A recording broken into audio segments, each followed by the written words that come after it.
వినరో భాగ్యము విష్ణు కథ అని ఏమని రాశారో కాని ఆ భాగ్యమే భాగ్యము. దర్శన భాగ్యం చేతనే భక్తజనులకు సిరి సంపదలను ఇచ్చే కలియుగ దేవుడు, వడ్డికాసులవాడు, ఆపద్బాంధవుడు శ్రీ వెంకటేశ్వరుడు. అలాంటి శ్రీనివాసుడు 33 నెలలుగా హుండీ ఆదాయంలో సెంచరీలు కొడుతున్నాడు. తాజాగా ఆగస్టు నెలలో తన రికార్డులు తానే బ్రేక్ చేశాడు లక్ష్మీ వల్లభుడు. ఇంతకీ శ్రీవారి ఆదాయం పెరుగుదల దేనికి సూచితం? దీని భావమేమి?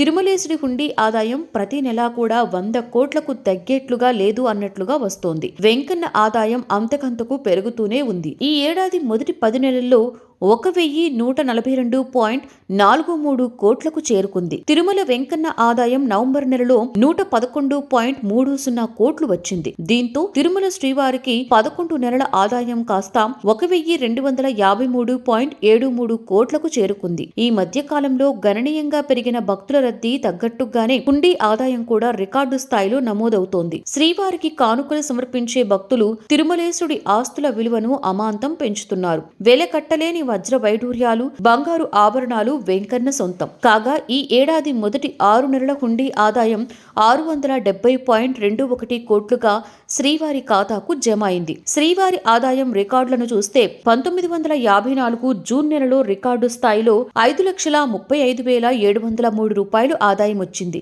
ఇదే అప్పటికి అత్యధికం. ఆ తరువాత రికార్డుల గురించి చెబితే 2015-16లో ఏకంగా 1,010 కోట్ల సంవత్సర ఆదాయం లభించింది. కరోనాకి ముందు బాగానే ఉన్న ఆదాయం ఆ తర్వాత తగ్గిపోయింది. ఇప్పుడు భక్తుల సంఖ్య పెరగడంతో ఆదాయం కూడా ఊహించని స్థాయికి చేరుకుంది. ఈ ఏడాది జనవరి నెలలో 116.46 కోట్లు, ఫిబ్రవరిలో 111.71 కోట్లు, మార్చి నెలలో 118.49 కోట్లు, ఏప్రిల్లో 101.63 కోట్లు, మేలో 108.28 కోట్లు, జూన్లో 113.64 కోట్లు, జూలైలో 125.35 కోట్లు, ఆగస్టులో 125.67 కోట్లు, సెప్టెంబర్లో 114.11 కోట్లు, అక్టోబర్ నెలలో 107.30 కోట్లు, నవంబర్లో 111.30 కోట్లు హుండీ కానుకల రూపంలో శ్రీవారి ఆదాయం టీటీడీ ఖాతాకు చేరుకుంది. ప్రతి నెలా కూడా శ్రీవారిని దర్శించుకున్న భక్తులు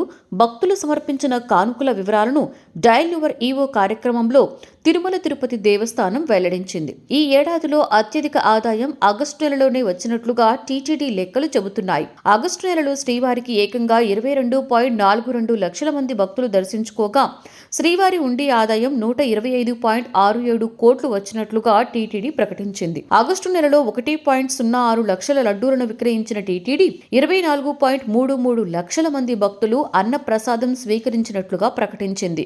గత 33 నెలలుగా తిరుమల వెంకన్న ఆదాయం 100 కోట్ల మార్పును దాటుతోంది. 2022 మార్చి నెల నుండి తిరుమలేశుడి హుండీ ఆదాయం ప్రతి నెలా కూడా 100 కోట్లకు తగ్గకుండా టీటీడీ ఖాతాకు జమ అవుతూనే ఉంది. సామాన్య భక్తుల నుండి సంపన్నుడి దాకా హుండీలో సమర్పిస్తున్న కానుకల విలువ వెల్లువలా కొనసాగుతుండటంతో 2024 ఏడాది పూర్తయ్యేసరికి హుండీ ఆదాయం 1,360 కోట్లకి పైగానే ఉంటుందని తిరుమల తిరుపతి దేవస్థానం అంచనా వేస్తోంది. ప్రభాత సూర్యుడు జాతీయ తెలుగు దినపత్రిక. ప్రతి అక్షరం నిజం వైపు. నిజం దాగదు, వార్త ఆగదు.